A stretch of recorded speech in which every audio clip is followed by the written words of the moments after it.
Hi, this is Trey with How and Trey Go Too Far. Oh man, the holidays are quickly approaching and I'm back to help you cook your holiday favorites. Today I'm making super cheesy macaroni and cheese. But look, before I get started, please take the time to like, comment, and subscribe.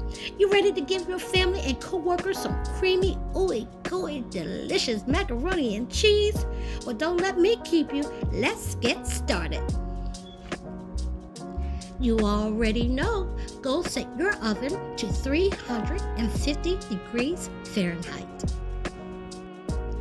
You will need the following ingredients: 1/2 cup of sour cream, 1 teaspoon each of black pepper, paprika, garlic, and onion powders, 3 eggs, 8 ounces of mozzarella cheese, sharp cheddar cheese, and mild cheddar cheese, and 16 ounces of Velveeta cheese.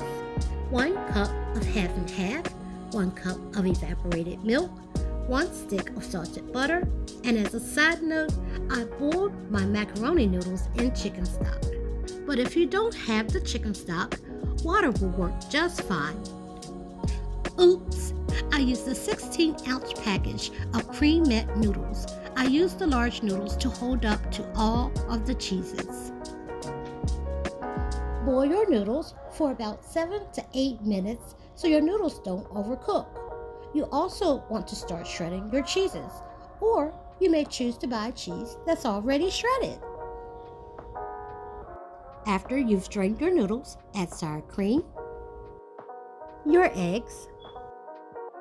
I know, processed cheeses get such a bad rap, but it tastes good, and it serves as a great base when you are layering your cheeses for macaroni and cheese.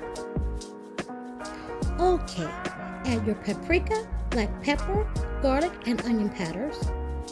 Then stir in your butter.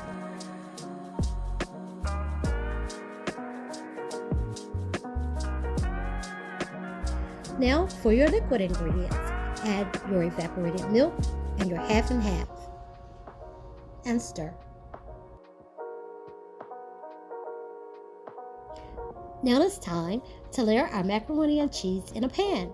I'm using a cast iron skillet, which I've preheated in the oven for about 10 minutes so our crust on our macaroni and cheese gets a nice sear.